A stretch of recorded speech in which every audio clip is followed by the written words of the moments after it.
दोस्तों, जैसा कि आप जानते हैं कि सोमवार का दिन भगवान शिव का दिन होता है और आपको बता दें कि इसी दिन आप अपने घर में चल रहे सभी पारिवारिक कलेश को भी समाप्त कर सकते हैं। अगर आपके मन में कोई इच्छाएं हैं जो आप काफी समय से मेहनत कर रहे हैं लेकिन फिर भी आपको कुछ प्राप्त नहीं हो पा रहा है, तो सोमवार के दिन ही भगवान शिव से जुड़े हुए कुछ ऐसे प्रयोग किए जाते हैं, कुछ उपाय किए जाते हैं जिनको करने से सभी इच्छाएं तुरंत ही पूरी होती हैं। बल्कि अगर आपके जीवन में दुर्भाग्य चल रहा है या फिर पारिवारिक कलेश घर में बहुत ही ज्यादा अधिक होता है, बात बात पर लड़ाई होती है, तो ऐसे में आप इस प्रयोग को करके लाभ उठा सकते हैं। कई बार घर में ऐसे हालात बन जाते हैं कि इतनी ज्यादा लड़ाई झगड़े होने लग जाते हैं कि एक दूसरे की शक्ल भी देखना पसंद नहीं करते हैं। ऐसा अक्सर इसलिए भी होता है कि दूसरे लोग कुछ ना कुछ करा देते हैं। बहुत से ऐसे दुश्मन हो जाते हैं जो सामने तो बिल्कुल हंस के दिखाते हैं और बाहर जाकर टोने टोटके आदि करना शुरू कर देते हैं, जिससे दुश्मनों की वजह से ही घर में पारिवारिक कलेश बढ़ जाता है और हर कार्य बिगड़ने लगता है। कई बार तो ऐसे हालात बन जाते हैं कि नौकरी अच्छी चल रही होती है लेकिन सब कुछ अच्छा चलते चलते एकदम ऐसे बिगड़ सा जाता है कि कुछ भी बिल्कुल समझ में नहीं आता है कि आखिर ऐसा हो कैसे रहा है। कई बार तो व्यापार कई लोगों का बहुत अच्छा चलता है लेकिन अचानक से ही इतना सब कुछ ठप हो जाता है कि सब कुछ ही बिगड़ जाता है। लेकिन दोस्तों, इस उपाय को करने से घर में सुख समृद्धि फिर से बढ़ने लग जाती है। लेकिन इस उपाय को करना किस प्रकार है, आप इसकी विधि को सही से समझ लें। यह भगवान शिव से जुड़ा हुआ प्रयोग है और आपको बता दें कि भगवान शिव से जुड़े हुए जितने भी उपाय होते हैं उन्हें करने से पूरे 9 ग्रहों का साथ मिलता है। यानी कि अगर कोई आपका ग्रह खराब होता है, उस समय में किसी ग्रह के कारण जीवन में दुख आ रहे हैं, तो वो सब भी ठीक हो जाता है। इस उपाय को करने के लिए आपको एक दिन सोमवार का व्रत रखना बेहद ही ज्यादा जरूरी है। और जो लोग उपाय नहीं कर सकते हैं, व्रत नहीं रख सकते हैं, तो उनके लिए दूसरा उपाय ये है कि व्रत रखने के स्थान पर 4 बेसन के लड्डू आप लेकर भगवान शिव को चढ़ा दें।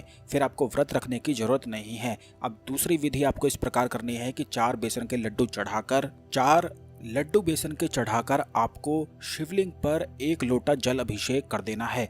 और मंदिर जाने से पहले आपको सोमवार के दिन ही एक धतूरे के फल को तोड़ लेना है और इसे भी शिवलिंग पर टच करके किसी भी काले कपड़े में रख लेना है। इस बात का ध्यान रखें कि पहले ही आप इन सभी चीजों की व्यवस्था कर लें। यानी कि 4 बेसन के लड्डू, 1 काला कपड़ा और 1 धतूरे का फल और 1 लोटा जल आपको तैयार कर लेना है। यह सभी व्यवस्था कर लेने के बाद आपको मंदिर जाकर बेसन के लड्डू चढ़ाकर 1 लोटा जल चढ़ाकर फिर इस उपाय को करना है। धतूरे के फल को शिवलिंग पर चढ़ाकर आप दोबारा से काले कपड़े में बांध लें और इसे अपनी जेब में आप रख लें। इस बात का ध्यान रखें कि कोई भी और दूसरा व्यक्ति इसको बिल्कुल भी ना छुए। अब जो लड्डू आपने चढ़ाए हैं उनमें से 1 बेसन का लड्डू आपको पुजारी जी को दे देना है जो वहां पर मंदिर में पूजा करते हैं, और 1 लड्डू आपको घर आते समय रास्ते में कोई कन्या मिलती है तो 1 लड्डू आपको उसे दे देना है। 1 लड्डू आपको स्वयं खा लेना है।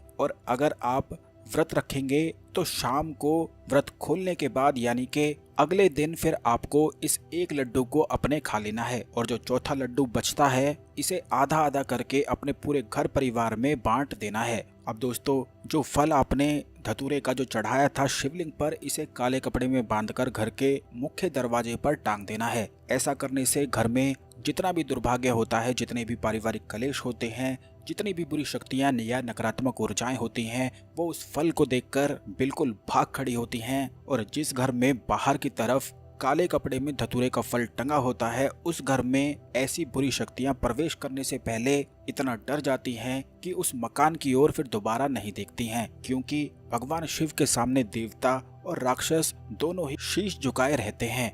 तो आप सोमवार के इस महा उपाय को करके अपने जीवन से सभी नकारात्मक ऊर्जाओं को बाहर निकाल दें। यही प्रयोग आपको अपने ऑफिस के लिए भी कर लेना है। इसी उपाय से 9 ग्रहों का भी साथ मिलता है। खास करके अगर आप शनि ग्रह के दोष से पीड़ित हैं या राहु केतु से परेशान हैं, तब भी इस उपाय को करके लाभ उठाया जा सकता है। जिस कमरे में या जिस ऑफिस में आप अधिक से अधिक बैठते हैं, वहां पर तो आप इस प्रकार धतूरे के फल को जरूर चढ़ा लें, क्योंकि इसी उपाय से बहुत ही ज्यादा अधिक लाभ मिलता है। वीडियो को लाइक करके कमेंट बॉक्स में हर हर महादेव ओम नमः शिवाय लिखना बिल्कुल भी ना भूलें और इस वीडियो को जरूर शेयर कर दें जिससे और भी लोग इस जानकारी का लाभ उठा सके और अपने जीवन में आगे बढ़ सकें। इसी तरह की खास ज्ञानवर्धक जानकारी हमेशा पाने के लिए चैनल को सब्सक्राइब करके बेल बटन जरूर दबा दें जिससे आने वाले सभी ज्ञानवर्धक वीडियो आपको समय पर और सबसे पहले मिल सकें। धन्यवाद।